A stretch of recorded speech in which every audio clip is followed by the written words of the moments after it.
গাড়িটা কিন্তু স্পিরিটে চালানোটা বড় কথা না, বড় কথা হচ্ছে আপনার নিয়ন্ত্রণ, গতিবেগ সীমা আপনার কন্ট্রোল করা যদি আপনি না জানেন, নিয়ন্ত্রণ যদি না রাখতে পারেন, তাহলে আপনার জন্য গাড়ি চালানোটা দুষ্কর হয়ে যাবে, বিপজ্জনক হয়ে যাবে, ঝুঁকি হয়ে যাবে। কারণ আপনি যতটুক লিমিট কোর্স মানে কন্ট্রোল করতে পারবেন আপনি ততটুকুই চালান, বেশি চালানোর দরকার নাই। বেশি গতিতে উঠাইয়া আপনার জীবনটাকে ঝুঁকির মুখে ফেলাবেন না। শুধু আপনার নিজের জীবনটা না, আপনার সঙ্গে কিন্তু আরও 10 জনের জীবনটা কিন্তু এটার সাথে জড়িত থাকে, ঠিক আছে? তাই কখনো জীবনটাকে ঝুঁকির মুখে ফেলাবেন না। খুব সাবধানে চালাবেন, যতটুকু লিমিটের ভিতরে থাকে অতটুকুই চালাবেন।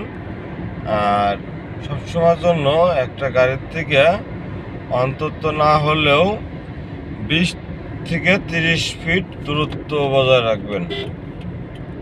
নর্মালি মনে করেন যে 20 থেকে 30 ফিট দূরত্ব বজায় রাখলে আপনার জন্য ভালো, তার জন্য ভালো, আপনার পিছনে একটা গাড়ি থাকলে তার জন্য ভালো। হঠাৎ করে দেখবেন যে কিছু গাড়ি আছে যে হুট করে ওভারটেক করে এসেই বামে চাপ দেয়। কারণ কি বামে চাপ দেয়? তার সামনে ডান দিক থেকে একটা গাড়ি যখন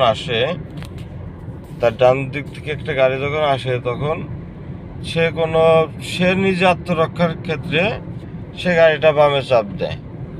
দেখা গেছে অনেক সময় দেখা গেছে কি যে ও চিন্তা করে কি যে তো কে বাঁচলো, না বাঁচলো, আমি তো বাঁচি।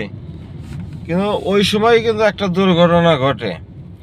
তা আপনি যদি ঠিক থাকেন তাহলে কিন্তু ওই দুর্ঘটনার থেকে কিন্তু আপনার দ্বারাও কিন্তু ওই দুর্ঘটনার থেকে বাঁচা যেতে পারে।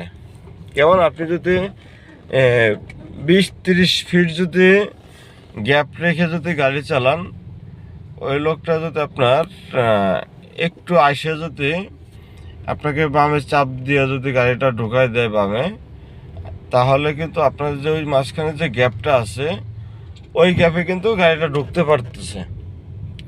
আপনিও সেফ রইলেন, সামনের জন্য সেফ রইল, যে ঢুকলো সেও সেফ রইল। আর যদি আপনি যদি তাকে জায়গা না দেন, তাহলে ওই গাড়িটাও দুর্ঘটনার শিকার হলো, আপনিও দুর্ঘটনার শিকার হইলেন, সামনের গাড়িটাও দুর্ঘটনার শিকার হলো। আপনার একটু ইসের জন্যই 3-3টে গাড়ির দুর্ঘটনা হবে। তাই সবসময় জন্য চেষ্টা করবেন যে নিজে ভালো থাকবেন, অন্যকেও সুন্দরভাবে চলার সুযোগ করে দিবেন। আশা করি বোঝাইতে পারছি। তারপরও সতর্কতার মান নাই, নিজে যতটুকু পারেন সতর্কতাভাবে চলবেন। আপনার পরিবার পরিজন আপনার দিকেই তাকিয়ে থাকে। ভালো থাকবেন। আসসালামু আলাইকুম।